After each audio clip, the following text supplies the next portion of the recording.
ఉమ్మడి చిత్తూరు జిల్లా పరిధిలో ఈ ఏడాది మామిడి సీజన్ ప్రారంభమైన తర్వాత తోతాపూరి రకానికి మొదటి నుంచి లైన్ కాయలు 10,000 నుండి ప్రారంభించి అత్యధిక ధర 15,000 వరకు కొనసాగుతున్న విషయం మనందరికీ తెలిసిందే.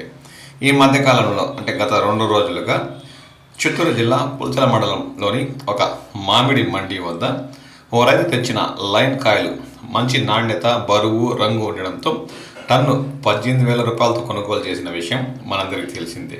దీంతో చిత్తూరు జిల్లాలోని తోతాపూరి పండిస్తున్న రైతుల్లో కాస్త ఆనందం వెల్లివిరిసింది. ఇప్పుడు మళ్ళీ చిత్తూరు జిల్లా బంగారుపాలెం మామిడి మార్కెట్ యార్డుకు ఓ రైతు మంచి రంగు, నాణ్యత, బరువు ఉండే తోతాపూరి రకాన్ని లైన్ కాయని తీసుకురావడంతో ఇతర రాష్ట్రాల వ్యాపారస్తులు ఎంతో ఇష్టపడి టన్ను 20,000 రూపాయలతో అంటే అత్యధిక ధర 20,000 రూపాయలతో కొనుగోలు చేసి ఇతర రాష్ట్రాలకు ఎగుమతి చేసినట్లు స్థానిక వ్యాపారులు పేర్కొన్నారు. దీంతో చిత్తూరు జిల్లాలో తోతాపూరి పండిస్తున్న రైతుల్లో కాస్త ఆనందం వెల్లివిరిసింది.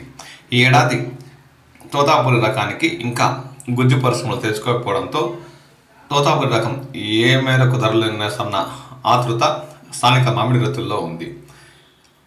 ఇక లైన్ కాయలు కలరు, బరువు ఉండే కాయలకి గిట్టుబాటు ధరలు లభిస్తుండడంతో స్థానిక తోతాపూరి పండిస్తున్న మామిడి రైతులు ఆనందం వ్యక్తం చేస్తున్నారు.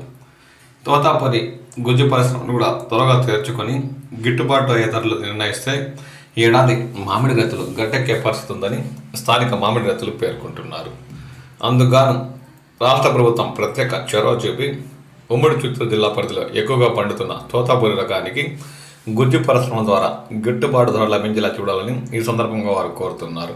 లేదంటే గత ఏడాదిలాగే ఈ ఏడాది కూడా తోతాపూరి ఎక్కువగా పండిస్తున్న మామిడి రైతులు తీవ్రంగా కష్ట నష్టాలు పాలయ్యే అవకాశం ఉందని వారు వాపోతున్నారు. రాష్ట్ర ప్రభుత్వం చొరవ చూపి ఉమ్మడి చిత్తూరు జిల్లా పరిధిలో గుజ్జు పరిశ్రమలు త్వరగా తెరుచుకునేలా చేసి తోతాపూరి రకానికి గుజ్జు పరిశ్రమలు మంచి గిట్టుబాటు ధర లభించేలా చూడాలని ఈ సందర్భంగా వారు కోరుతున్నారు.